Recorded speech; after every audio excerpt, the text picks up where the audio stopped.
Hello guys, I am BK Misra from Bhagalpur, Faculty of Biology. Today I want to teach you about lysosome. Actually, it is discovered by lysosome. It is discovered by C.D. Dave. It is found in all eukaryotic cells. So I would like to teach you where it is found.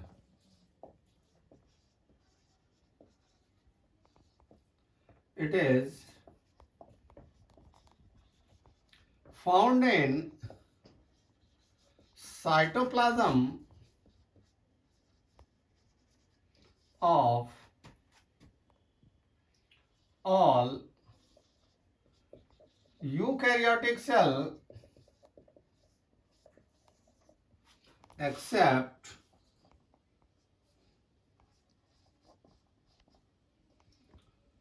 mature mammalian erythrocyte.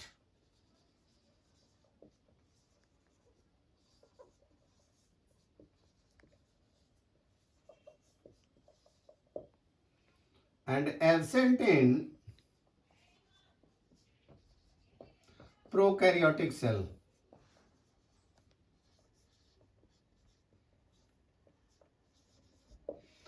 About 40 types of enzymes are present. About 40 types of enzymes are present in it. लेकिन ध्यान देने वाली बात यह है कि ये सभी 40 प्रकार का एंजाइम एक ही लाइसोसोम में प्रेजेंट हो ऐसा कोई जरूरी नहीं है, क्योंकि इसकी संख्या मोर देन 2 होती है. 7 हो सकता है, 8 हो सकता है, 10 हो सकता है, 12 हो सकता है. That depends upon activity of the cell. इसलिए कुछ एंजाइम एक लाइसोसोम में है, दूसरे तरह का एंजाइम दूसरे लाइसोसोम में है, लेकिन यह भी जरूरी नहीं है कि जो पहले लाइसोसोम में है वह दूसरे लाइसोसोम में नहीं हो. पहले लाइसोसोम में 10 तरह का है, दूसरे में 12 तरह का है, तो हो सकता है पहले में जो 8 तरह का एंजाइम है वह दूसरे लाइसोसोम में भी प्रेजेंट हो. ओवरऑल सभी लाइसोसोम को हम कंक्लूड करें तो उसमें लगभग 40 प्रकार का एंजाइम प्रेजेंट होता है. इसमें से कुछ एंजाइम के बारे में हम आपको बता रहे हैं.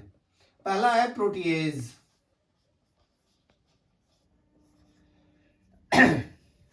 It digests protein. Lipase. It digests lipid.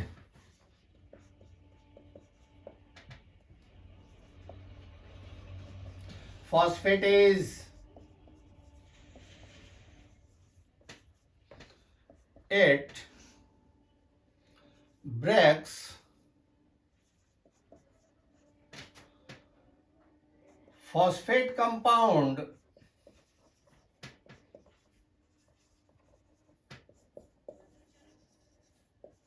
into smaller fragments.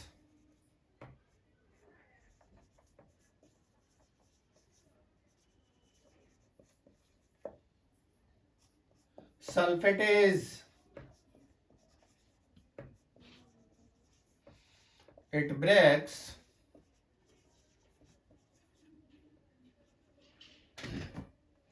sulfate compound into smaller fragments.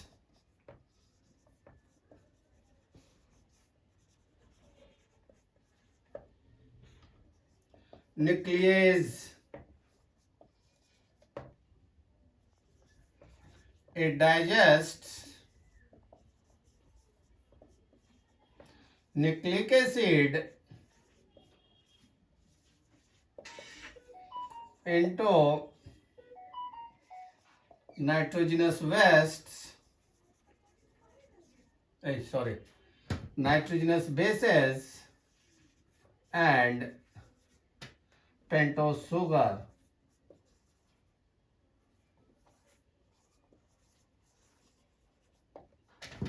अब आपका क्वेश्चन ये हो सकता है कि हमने ये कहा कि इसमें जो एंजाइम है वह प्रोटीन और लिपिड का डाइजेशन कर सकता है, तो फिर क्या कारण है कि लाइसोसोम के चारों तरफ जो प्लाज्मा मेम्ब्रेन है उसका डाइजेशन क्यों नहीं होता है? क्योंकि इसके चारों तरफ जो प्लाज्मा मेम्ब्रेन है वह भी तो प्रोटीन और लिपिड का बना हुआ होता है। तो ये बड़ा इंटरेस्टेड क्वेश्चन है। एक्चुअली इसके ऊपर यानी प्लाज्मा मेम्ब्रेन के ऊपर स्टेबिलाईजर प्रेजेंट होता है, स्टेबिलाईजर, जैसे कोलेस्टेरॉल, केराटिन एटसेट्रा। यह इसको डाइजेस्ट होने से बचाता है। इसके अलावा और आप दे सकते हैं कॉर्टिजोल, कॉर्टिजोन,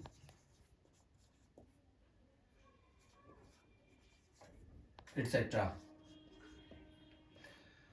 यह प्लाज्मा मेम्ब्रेन को डाइजेस्ट होने से बचा लेता है। अगर यह डाइजेस्ट हो जाए तो हम पानी की तरह बह जाएंगे। कभी कभी ऐसा होता है कि आप डिटर्जेंट यूज करते हैं कपड़ा धोने के लिए, तो हाथ से चमड़ा निकलना, स्किन निकलना शुरू हो जाता है। This is the main cause.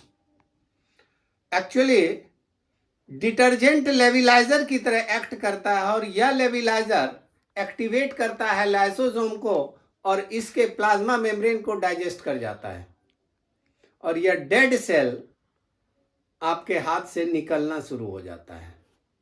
तो लेविलाइजर में आता है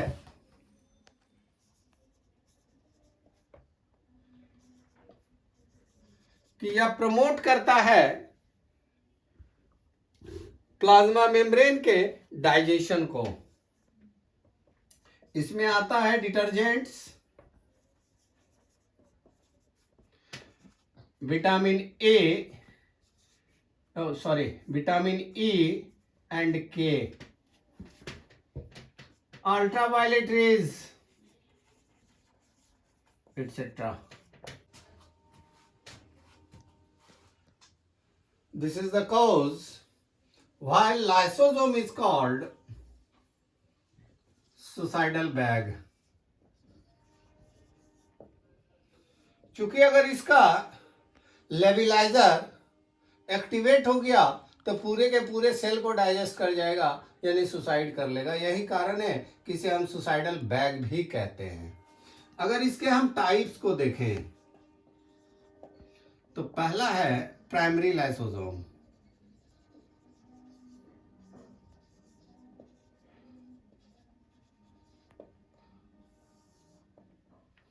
एक्चुअली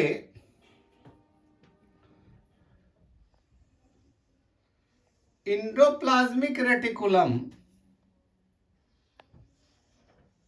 या सिस्टर्नी पाया जाता है गोल्जाई कॉम्प्लेक्स में।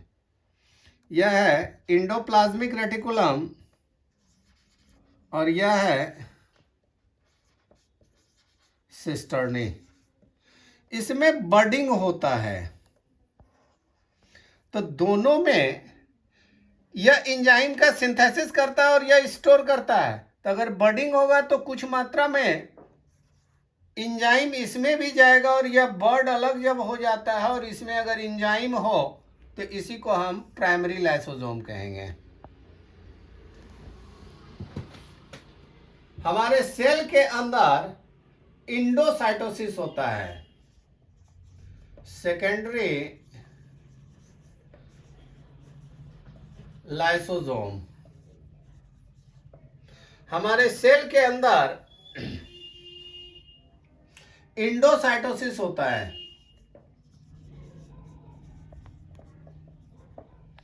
तो यह इंडोसाइटोसिस हो रहा है,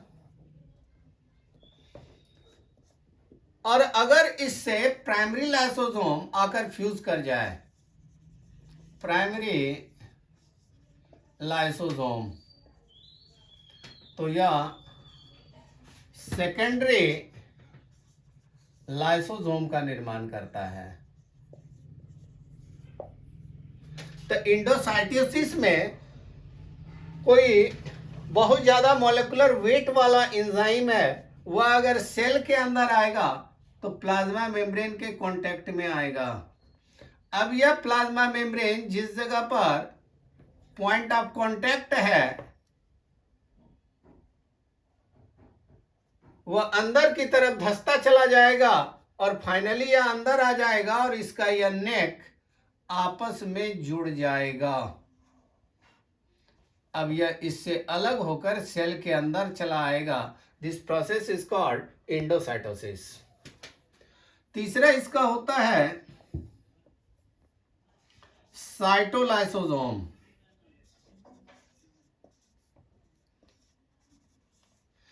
साइटोलाइसोसोम का मतलब यह होता है कि अगर किसी लाइसोसोम में साइटोप्लाज्मिक ऑर्गेनेल मौजूद हो, like mitochondria, endoplasmic reticulum, Golgi complex et cetera, तब ऐसे लाइसोसोम को हम साइटोलाइसोसोम कहते हैं। और चौथा होता है रेजिडुअल बॉडी। हम प्रोटीन खाते हैं तो आफ्टर डाइजेशन ये डिफरेंट टाइप्स ऑफ कंपाउंड का निर्माण करता है। उसमें से कुछ कंपाउंड है मायोसिन, केराटिन वगैरह वगैरह। इसका डाइजेशन हमारा बॉडी नहीं कर पाता है, कोई ऐसा एंजाइम नहीं है जो इसका डाइजेशन कर सके। तो यह लाइसोसोम में आकर स्टोर हो जाता है, जिसे हम रेजिडुअल बॉडी कहते हैं। Now I want to tell you about functions of lysosome. It forms acrosome. Actually, in the anterior part of head of a sperm, acrosome is present, which contains proteolytic enzyme. तो यह lysosome के द्वारा ही इस acrosome का निर्माण होता है। It helps in Metamorphosis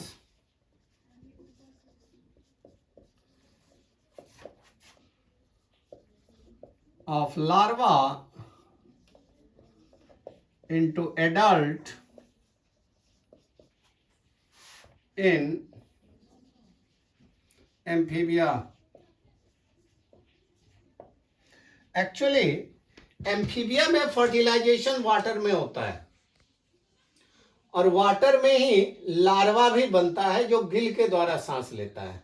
इसमें पूंछ भी होती है, लेकिन क्या फ्रॉग में पूंछ होता है? फ्रॉग में गिल होता है? नहीं, ऐसा नहीं होता है। तो ये पूंछ और गिल इसका क्या हो गया?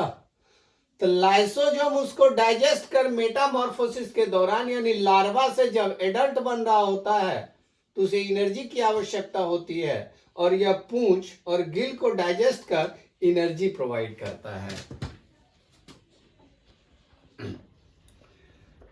It stores undigested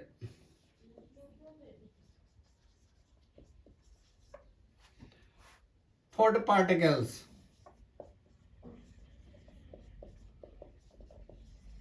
like myelin and keratin. Thank you guys.